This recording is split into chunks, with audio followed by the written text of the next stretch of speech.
우리가 신앙생활 하면서 그 성경을 읽거나 혹은 믿음의 그런 사람들에 관한 그런 이야기를 들을 때, 그 쉽게 이야기하면 이 성경은 전체적으로 이 두 사람에 대해서 기록되어 있습니다. 한 사람은 어떤 사람인가 하니까 믿음에서 실패한 사람의 이야기가 수록되어 있고, 한 사람은 우여곡절이 있지만은 결국은 믿음에 승리한 그런 사람들이 기록되어 있는 게 성경이거든요. 그렇지만은 믿음의 그런 역사상에 성경에 기록되지 못한 그런 많은 사람들이 있어요. 그런 사람들은 우리가 어떤 이야기를 듣는 거니까 그들이 남긴 여러 가지 그 서적들이나 혹은 그들이 남긴 그런 교훈들이나 이 소문들을 통해서 믿음의 사람들의 이야기를 우리가 듣고 납니다. 그래서 우리는 그 사람들을 이렇게 바라보고 또 그 사람들을 통해서 교훈을 얻는 것은 효과적인 그런 신앙생활을 위해서 대단히 중요한 그런 부분이다 하는 그 이야기죠. 그런데 그 성경에 기록된 믿음의 사람들이나 혹은 막 들려오는 그런 이 믿음의 사람들 있죠. 또한 확인한 그런 믿음의 사람들의 그 믿음을 보면서 때론 어떤 생각을 우리가 할 수 있는가 하니까 이런 생각을 할 수 있어요. 나는 그들처럼 왜 강하지 못하느냐? 나는 그들처럼 왜 강한 믿음을 소유하지 못하고 이런 연약한 믿음밖에 가질 수 없느냐? 이렇게 이제 생각하는 경우도 있거든요. 또 뿐만 아니고 신앙생활을 또 하면서 때로는 담대할 필요가 있거든요. 어떤 일을 만나도 담대할 필요가 있는데 어떻게 생각할 수 있는가 하니까 믿음의 대부분의 사람들은 강하기도 하고 담대하거든요. 그래서 보통 사람들이 까무러칠 만한 그런 일을 당해도 헛수로 태어나고 헛수로 담대하거든요. 그래서 그런 것들을 보면서 나는 이 사람들처럼 왜 담대하지 못할까 하는 그런 아쉬움에 빠지는 경우가 참 많이 있습니다. 특히 이 목회자들이라도 이 성경을 딱 읽으면 이 바울의 그런 고백들을 딱 보면 너무 부끄럽거든요. 너무 부끄러워서 정말 쥐구멍이라도 들어가고 싶고, 또한 내가 이 목회자인 것 자체가 너무 부끄러운 그럴 때가 참 많거든요. 여러 가지 그런 내용이 있지만 특히 목회자들이 가장 이 부끄러워야 되는, 이 목회자들이 아니고 목사인 제가 가장 부끄러운 것은 이런 성경을 읽을 때 참 부끄러워요. 고린도서 11장 23절 28절에 보면 그들이 그리스도의 일꾼이냐 정신없는 말을 하거니와 나도 더욱 그러하도다. 내가 수고를 넘치도록 하고 옥에 갇히기도 더 많이 하고 매도 수없이 맞고 여러 번 죽을 뻔하였으니 유대인들에게 40에 하나 감한 매를 5번 맞았으며 3번 태장으로 맞고 1번은 돌로 맞고 3번 파선하고 일주일을 깊은 바다에 지냈으며 여러 번 여행하면서 강의 위험과 강도의 위험과 동족의 위험과 이방인의 위험과 시내의 위험과 강야의 위험과 바다의 위험과 거짓 형제 중에 위협을 당하고 또 수고하고 애쓰고 여러 번 자지 못하고 줄이며 목마르고 여러 번 굶고 춥고 헐벗었노라. 이 외에 이런 고사하고 아직도 날마다 내 속에 눌리는 것이 있으니 곧 모든 교회를 위하여 염려하는 것이라 하는 이 고백이에요. 저는 이 고백을 들을 때마다 너무 부끄러워요. 제가 너무 부끄럽고 너무 한 번씩 오면 나는 왜 바울처럼 이렇게 강하지 못하고 바울처럼 이렇게 목회하지 못하느냐 하는 그것 때문에 마음이 상할 때가 참 많습니다. 그래서 성경의 인물들은 뭐냐니까 특히 바울만 하더라도 뭔가 이 복음을 전하면서 너무 강하고 담대하고 하는 그런 모습 자체가 이런 고백을 통해서 이렇게 우리에게 들려주고 있거든요. 그런데 바울 외에도 아까 이야기했죠. 성경에는 인물이 있는 거란 성경의 인물들이 있고 성경에 기록되지 않는 인물도 너무너무 많아요. 특히 우리 한국 같은 경우에도 그 한국사에서 그 내용들이나 안 그러면 구전으로 전해들은 그런 내용들을 보면 정말 강하고 놀라운 그런 믿음의 사람들을 볼 수가 있거든요. 특별히 정말 우리나라 이제 그때 사람들은 아마 지금은 거의 다 대부분 천국 계실 거예요. 천국에서 우리가 신앙생활 잘하나 못하나 이걸 갖다가 아마 보고 계실 것이다 생각이 들어요. 우리는 사실은 그 오늘날 세대에 기도하는 것조차 좀 힘들어 하거든요. 기도하는 것조차 좀 힘들어 하는데 우리 믿음의 그런 어머니들 있죠. 오늘날 이 교회를 일구은 그런 믿음의 어머니들은 어떻게 기도했느냐. 정말 교회 성전에서 밤새워 기도하셨거든요. 그런데 밤새워 기도하셨는데 그 난방이나 또 난방 킬 수 없는 그런 곳에서 밤새워 기도하셨거든요. 그런 일들은 흔하게 볼 수 있었던 것이 바로 우리 어머니들이 그런 신앙이고 그런 기도거든요. 또 뿐만 아니고 제가 청년 때에 그 자주 찾았던 곳이 어딨냐? 감림산 기도원이 자주 찾았어요. 그래서 제가 일을 하다 보니까 낮에는 별로 못 가고 보통 일을 다 마치고 늦게 이 기도하러 산에 가끔씩 올라갈 때가 있었고 때로는 우리 청년들을 데리고 가서 이렇게 기도할 때가 있었거든요. 그럼 보통 도착하는 시간 자체가 뭐냐? 좀 일찍이 도착한 9시 정도나 8시부터 쭉 이래가지고 이제 시작하고 그러거든요. 그 당시에 이 간림산 기도원에 가면 그때 우리가 기도하러 가고 그다음에 어떤 때는 제가 개인적으로 갈 때는 늦게 가면 모든 일 다 마치고 저녁 한 11시에 이렇게 올라갈 때도 있거든요. 놀라운 것은 그때도 기도하고 계세요.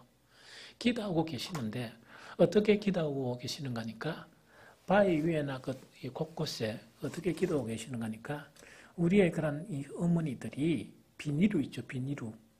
그 겨울에 비닐을 몸에 이렇게 감고 코만 탁 나오게 하고 그 안에서 이렇게 기도하시는 거예요. 그런데 어떻게 기도하시는가 하니까 밤새도록 기도하시고 그런데 그분들 중에 대부분들은 또 뭐냐니까 그렇게 기도하시고 내려와 가지고 이 밥 차려주고 또 어디 가느냐? 직장에 가는 그런 분들도 계셨어요. 그런 분들을 생각하면 뭐냐? 아마 우리나라 교회가 이렇게 발전적인 그런 교회 또한 선교에 앞장서는 그런 이 교회로 성장한 것은 그분들의 놀라운 믿음과 그 정말 목숨을 두려워하지 아니한 그들의 신앙이 있죠. 두려워하지 않은 그들의 기도 있죠.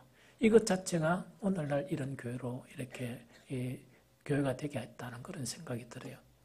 그 어머니들의 그런 이야기들을 우리가 전해 들으면 뭐냐니까 정말 왜 우리는 그렇게 하지 못할까? 왜 우리는 그렇게 기도하지 못할까 하는 그런 거 있죠. 그런 마음이 우리에게 참 들곤 하거든요. 그러면 여기서 우리가 이제 생각해 봐야 될 부분은 뭐냐? 바울하고 우리의 차이는 어떤 차이가 있는 것이냐?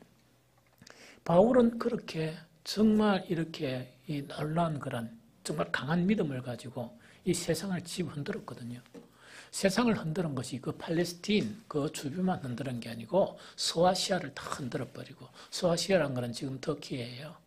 또한 뿐만 아니고 그 유럽 쪽 있죠. 그쪽도 다 집어삼키고 다 흔들어버렸거든요. 그런 사람이 바울과 30여 명의 그들의 그런 동력자예요.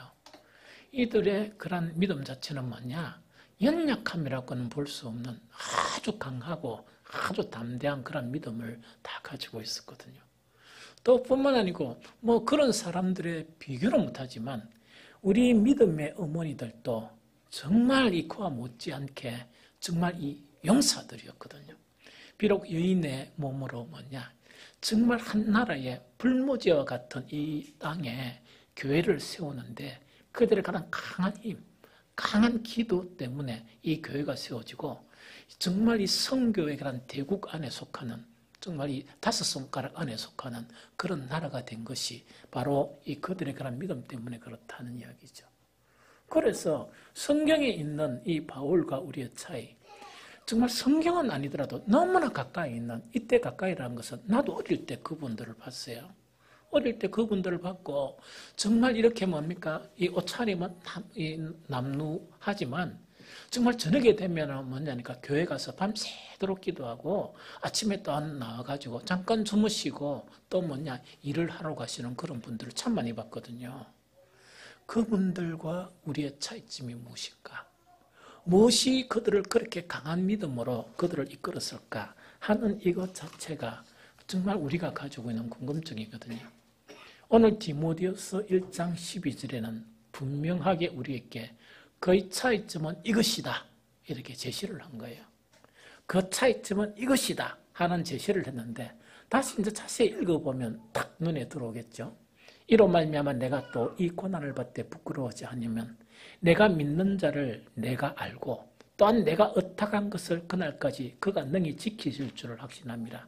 바울은 어떻게 고백했냐니까 나는 내가 믿는 그분을 내가 안다 하는 그 고백이에요. 나는 내가 믿는 그분을 내가 알기 때문에 어떤 고난에서도 넘어지지 아니하고 어떤 고난에서도 물러서지 아니하고 이렇게 강한 면을 보였다 하는 것 자체가 바로 뭔가니까 이 바울이 고백한 그런 내용이에요. 그래서 오늘 본문 디모데후서 1장 12절 그 앞에 보면 어떤 내용이냐, 내가 이 복음을 위하여 선포자와 사도와 교사로 세우심을 입었노라. 즉 주님으로부터 나는 부름을 받아서 정말 복음 전하는 자로 또한 사도와 교사로 나는 세움을 받았다 하는 그 고백을 이렇게 하거든요. 그러면서 이 고백을 하면서 그 고린도서 11장 전체에 보면 온갖 고난을 다 당하거든요. 온갖 고난을 다 당하거든요.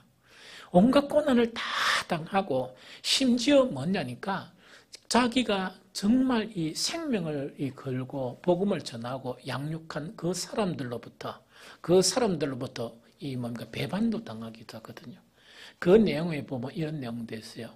디모데후서 1장 15절 아시아에 있는 모든 사람이 나를 부린 이 일을 네가 안 하니 그 중에 부겔로와 허모게로도 있도다. 이 내용이죠. 그럼 이건 뭐냐니까 자기가 심리를 기울인 이제 복음을 전하다가 바울은 뭡니까? 계속 다녔으니까 그 아시아에 있는 모든 사람이 누구를 버렸다고요? 자기를 버렸던 거예요. 여러분들 사람이요 가장 힘든 것이 어떤 힘든 것인가니까 아낌없이 사랑하고 그들을 위해서 기도하고 전심을 다해서 양육한 그 사람들이 처음에는 뭡니까? 괜찮더만 나중에 배신을 하는 거예요. 배신을 해버리는 거예요.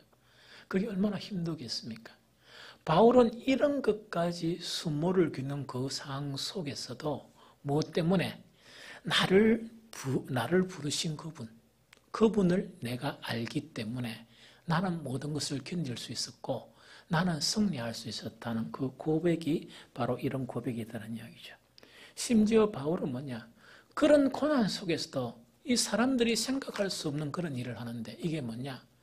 극한 그런 고난과 어려움 속에서도 바울은 내가 힘들다, 내가 이렇게 너무나 지친다 하는 그런 생각을 한 게 아니고 그 마음을 지배하는 그 생각 자체가 자기가 복음을 전한 각 교회들을 생각하면서 그 교회를 염려하는 그런 생각을 가지게 된 사람이 바로 사도 바울이었어요. 아주 놀랍고 아주 대단한 그분이 바로 그분이었다. 이런 힘의 원동력 자체는 바로 뭐냐? 내가 믿는 자를 내가 알았기 때문에 그렇다 하는 그 고백이에요. 그러면 이거는 무슨 말인가니까 우리도 예수님을 믿잖아요. 우리도 예수님을 믿고 우리가 하나님을 믿지만 믿는다는 사실은 같은 내용일지 모르지만 차이가 어떤 차이인가니까 바울이 아는 예수 그리스도와 내가 아는 예수 그리스도, 바울이 아는 하나님하고 내가 아는 하나님의 그런 차이점 자체가 정말 강한 그런 믿음과 강한 역사를 일으키는 그런 사람이 된 것하고 또한 연약한 가운데 흔들리고 때로는 뭐냐니까 너무나 흔들리는 그런 믿음 가운데 사는 그런 것으로 나누어진다 하는 그 이야기입니다. 여기서 내가 믿는 자를 내가 알기 때문이다 하는 이 알다는 말이죠. 이 알다는 말은 제가 여러 이 주석과 여러 성경들을 추기를 봤어요. 봤지만은 이 안다는 이 말 자체가 너무나 어렵다 보니까 언어적으로도 어렵다 보니까 이거 자체가 정확한 내용 자체를 이렇게 주석한 사람이 별로 없었어요. 그러나 여러 가지를 하다 보니까 이때 지식, 내가 나를 부르신 자, 내가 믿는 자를 내가 안다는 그 안다는 개념이 어떤 뉘앙스를 지니고 있느냐? 완전한 지식의 뉘앙스를 가지고 있는 거예요. 우리가 일반적으로 안다는 게 아니고 완전한 지식의 뉘앙스를 가지고 있고 또한 뭐냐? 확실한 지식의 그런 의미도 가지고 있는 게 이 부분이에요. 이 지식, 즉 내가 믿는 자를 내가 안다 하는 이것을 가지고 제가 곰곰이 생각하다 보니까 물론 이것을 비유로 들기는 조금 힘들어요. 힘들지만 우리 사람들 속에도 사람들 간에 이런 지식을 가지고 있는 특별한 그런 분들이 있을 수가 있어요. 그래서 꼭 이거라는 건 아니지만 어떤 경우가니까 한 부부나 그럼 한 친구 있죠. 이 두 사람의 친구나 부부가 딱 있는 거예요. 있는데 그 신뢰감이 너무나 깊은 거예요. 즉 신뢰감이 너무나 깊어가 아내는 남편에게 또 남편은 아내에 대한 신뢰감이 너무 깊은 거예요. 그런데 어떤 문제가 생기느냐? 어떤 문제가 생겼느냐? 이 아내가 어떤 실수를 한 거예요. 어떤 실수를 딱 했는데 모든 사람들이 손가락질하면서 그 실수에 대해서 정죄를 하는 거예요. 그러면 정죄를 하면서 다 이러면서 뭐라고 이야기하느냐? 그 남편 알면 큰일 난다. 왜 얼마나 애틋한 관계고 얼마나 신뢰가 두터운 관계인데 그 남편이 알면 큰일 나니까 자살할지도 몰라. 그러면서 시시하고 있었습니다. 그런데 그 남편이 그 이야기를 들은 거예요. 그럼 그 이야기를 또 들었다 그러면 그 주변 사람들이 뭐냐? 야, 저 남자 죽었다. 이제 저 남자 큰 절망 속에 빠져 있을 것이다. 이래 생각했는데 그 남편이 너무나 초연한 거예요. 너무나 초연한 거예요. 너무나 초연한데 왜 초연하냐? 이라니까 이 남편은 그 아내에 대한 많은 사람들이 손가락질하고 많은 사람들이 이야기하는 그 일에 대해서 결코 그럴 여자가 아니다 하는 것을 이야기하는 거예요. 결코 내 아내는 그런 여자가 아니다 하는 것을 이렇게 많은 사람들에게 이야기하고 혹시 0.1%라도 내 아내가 그런 일을 했다 손치더라도 상황 자체가 어쩔 수 없는 상황이기 때문에 그것을 했을 뿐이지 내 아내는 그런 사람이 아니다. 이것이 이제 아내에 대한 지식을 이야기해요. 이게 완전한 지식이에요. 우리 모든 관계성 상황 속에서 때론 그 지식이라는 것은 무엇을 갖다가 넘어서느냐? 사실을 넘어서는 게 지식이에요. 그게 신뢰예요. 그래서 이 남편이 이 고백한 것처럼 뭐냐? 많은 사람들이 이걸 받고 저걸 받고 하면서 이야기해도 내 아내는 그런 사람이 아니다 하는 것을 공공연하게 이야기해버리는 거예요. 그러다 보니까 많은 사람들이 얼마나 무색합니까? 정확한 사실이다 이렇게 이야기하더라도 이때 그 남편 안에서는 뭐냐? 사실을 능가한 믿음과 지식을 가지고 있는 거예요. 정말 이 0.1%라도 내 아내가 그 일을 했다 그러면 내 아내는 그런 일을 할 사람은 아닌데 어쩔 수 없는 상황 가운데 있었을 것이다. 그래서 내 아내는 그런 사람이 아니다. 이걸 고백한다 그러면 내 아내를 안다는 그 지식이 지금 성경에 이야기한 내가 믿는 자를 내가 알기 때문이다 하는 그것하고 유사한 지식이라고 생각합니다. 이 세상에 친구 간에도 아름다운 친구가 있습니다. 즉 친구가 서로 신뢰하면서 많은 사람들을 동무로 사귀지 못하지만 친구가 있는데 많은 사람들이 네 친구가 이런 일을 했다 하더라도 정말 그 친구를 신뢰하고 안다는 그 자체는 사실보다 더 능가한 지식과 신뢰를 가지고 있는 친구도 있습니다. 그래서 결코 그 친구는 그러한 일을 할 친구가 아니며 혹시 그러한 일들을 했다 손치더라도 상황이 그런 상황이지 내 친구는 그런 사람이 아니다. 이때 나타나는 이 지식이라는 것하고 신뢰라는 것 자체가 아마 바울이 고백한 내가 믿는 자를 내가 안다 하는 이 고백의 그런 지식에 대한 부분이다 하는 그거를 이야기하죠. 그래서 정말 우리가 강한 믿음 자체는 어디에서 나오나? 완전한 지식에서 강한 믿음이 나와요. 즉 우리가 연약한 믿음은 어디에서 나오느냐? 하나님을 내가 알고 하나님을 믿는다 해도 하나님을 아는 지식이 완전한 지식이 아니면 자기가 가지고 있는 지식 그 이상은 헌신이 안 되고 지식 그 이상 자체는 어떤 아무 일도 할 수 없는 게 우리의 믿음이고 우리의 지식이에요. 한 가지 예를 들어볼까요? 여러분들 순교자들 있죠?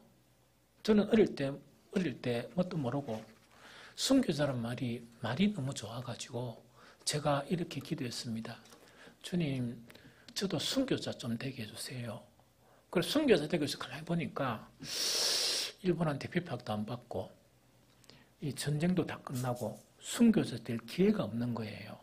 그래서 때로는 뭐냐, 순교자가 되기 위해서 우리 전쟁 한 번 더 일어나면 나는 거기서 공산당들이 총 들고 오면 나는 예수 믿어요 하고 난 죽겠습니다.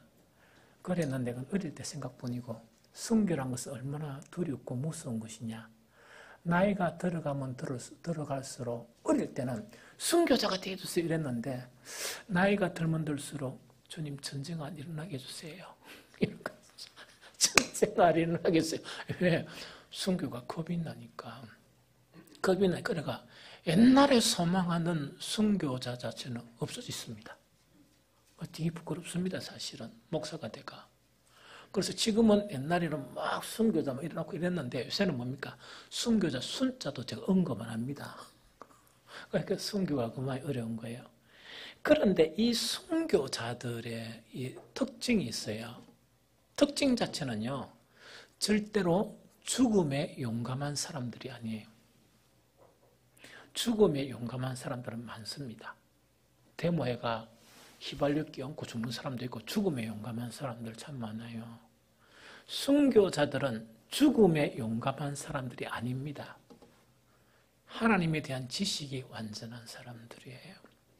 이거는 뭐냐니까 정말 내가 죽음이 너무 두렵고 이 두렵지만은 내가 이제 피할 수 없는 이 삶과 죽음의 그 앞에 놓여 있는데 순교자는 그 죽음에 두려워하는 사람이, 즉 이 말은 뭐냐, 살기 싫어서 살기 싫다 이런 거 있죠. 그런 게 아니고 나 죽고 싶다 이런 게 아니고 죽음이 두려운 거예요. 그런데 뭐냐, 내가 믿는 그 하나님은 이 죽음에서 나를 구원하신다. 그는 죽음을 피한다는 게 아니고 내가 죽어도 하나님은 나를 부활시켜 주실 것이고 나는 영원한 생명에 들어가기 때문에 나는 이 죽음을 택한다는 것 자체가 순교자들의 정신이에요. 그분들은 결코 죽음을 안 두려워하는 분이 아니에요. 죽음에 용감한 분이 아니에요. 그 하나님을 아는 거예요. 그리고 만약에 내가 정말 살다가 이 삶과 죽음의 그런 갈림길에서 내가 주님을 부인하면 주님도 나를 부인하신다. 그 확실한 지식 때문에 뭐냐니까 죽음이 너무 두렵지만 확실한 믿음과 확실한 지식 때문에 죽음을 선택하는 사람들이 순교자들입니다. 그래서 위대한 순교자들은 어디에서 나온가? 확실한 지식과 확실한 지식을 가지고 있는 그 믿음에게서 순교자들이 나오는 거예요.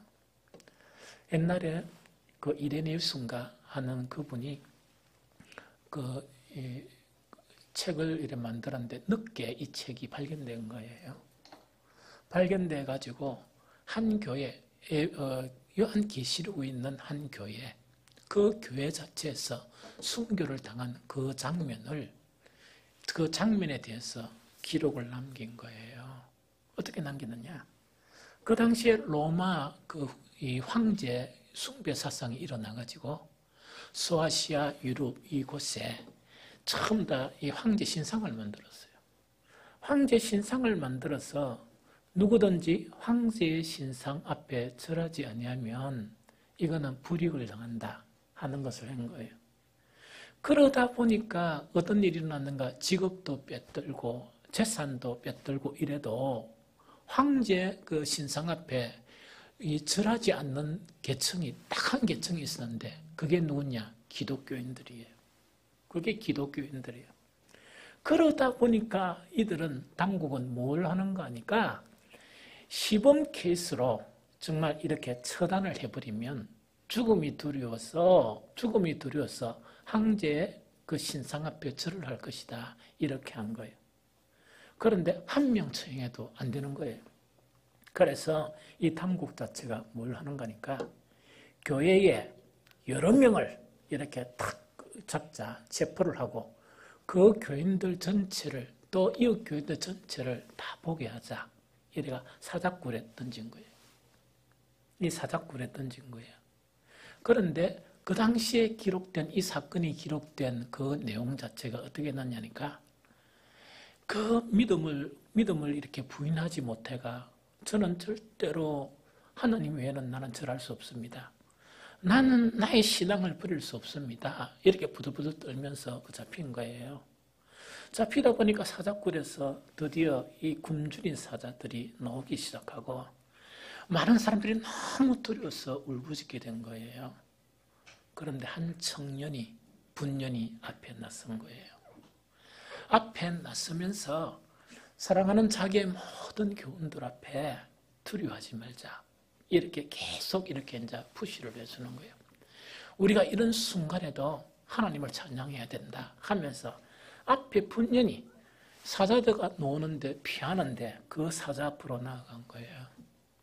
그래서 많은 사람들이 정말 죽음에 참혹한 그런 죽음 앞에서 용기를 얻었어. 너무나 두렵고 두려운 이 사자의 밥이 되면서 그래도 미미하게나마 하나님을 찬양하고 순교한 그것들이 기록되어 있는 제가 문서를 봤거든요.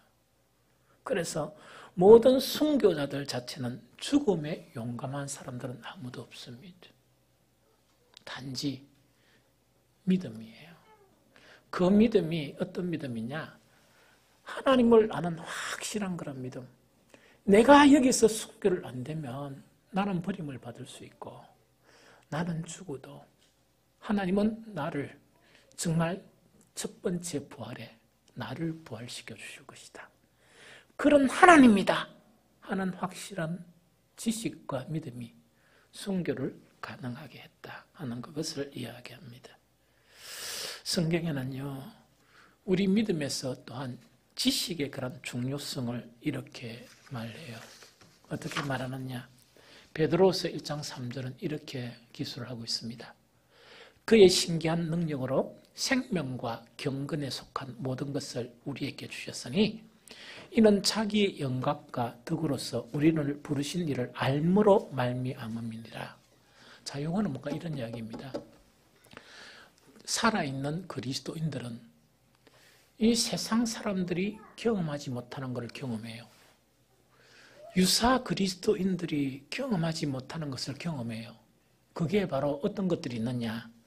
그의 신기한 능력으로 생명과 경건에 속한 모든 것을 우리에게 주세요. 그래서 그런 것들이 우리 내면 속에 경험이 되는 거예요. 이런 것들은 어떻게 형성이 되느냐? 이러면서 성경은 뭘 이야기하느냐?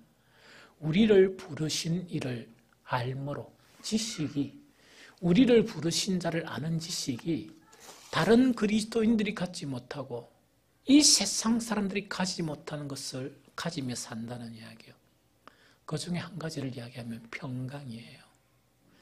정말 어떤 상황 가운데서 평강 가운데 우리가 거하게 되고 어떤 상황 가운데서도 하나님의 은혜가 늘 우리 속에서 충만해서 가고 그래서 상황 자체는 좋지 않더라도 내 영혼 깊숙한 곳에서 진심으로 하나님을 찬양하고 시와 찬미가 주님 앞에 들어지는 그런 것들을 경험하게 된다는 이야기죠.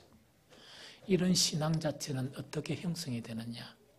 하나님을 아는 지식이 그것을 우리에게 허락해 준다 하는 이야기죠. 그래서 혹시 여러분들이 예배 드리면서 몸이 건조한 예배를 드렸거나 또한 주님 앞에 이런 예배를 드리면서 형식적으로 예배를 드린 경우가 있다면 괜찮아요. 지금부터 바뀌면 돼요. 지금부터 뭐냐? 정말 주님을 아는 그런 지식이 있죠. 그 지식을 붙들게 되면 우리 선진들이 경험한 놀라운 것들을 경험해 나가면서 우리는 힘있고 용기 있는 그런 믿음으로 들어갈 수가 있습니다. 또한 성경은 뭐냐? 정말 우리가 목표로 두어야 될 신앙에서 가장 중요한 것이 뭐냐? 하면서 이렇게 설명해요. 베드로서 3장 18절. 오직 우리 주 곧 구주 예수 그리스도의 은혜와 그를 아는 지식에서 자라가라. 영광이 이제와 영원한 날까지 그에게 있을지어다. 이렇게 권면하고 있습니다. 사도 베드로는요, 베드로 전후서를 쓰면서 결론적으로 이야기하는 거예요. 우리의 신앙에서 무엇을 추구할 것이냐. 그걸 이야기하면서 두 가지를 아는 것에서 자라가라. 하나는 은혜예요. 은혜를 아는 것에서 자라가고 하나는 지식에서 자라가라. 하나는 그걸 이야기합니다. 그래야면 우리가 영광스러운 그런 길을, 영광스러운 그런 삶을 살게 된다 하는 것이 우리에게 대한 교훈입니다. 지금 이 시대는 어떤 시대냐?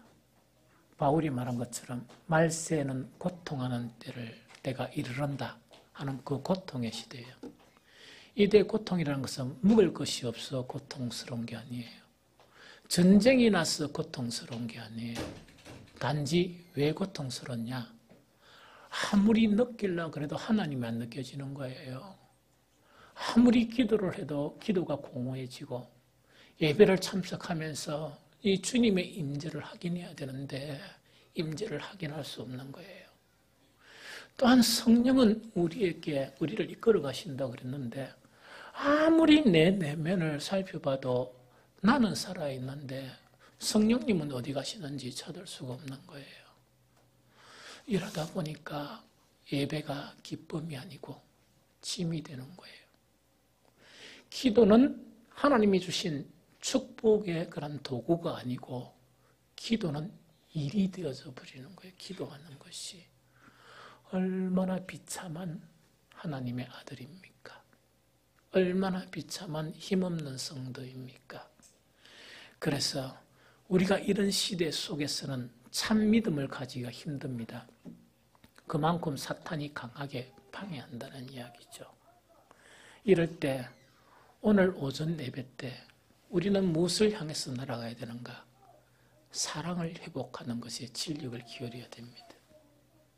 그러면 오늘 오후 시간에 우리는 무엇을 향해서 신앙생활을 해야 되는가? 하나님과 예수 그리스도를 아는 지식에서 자라가야 합니다.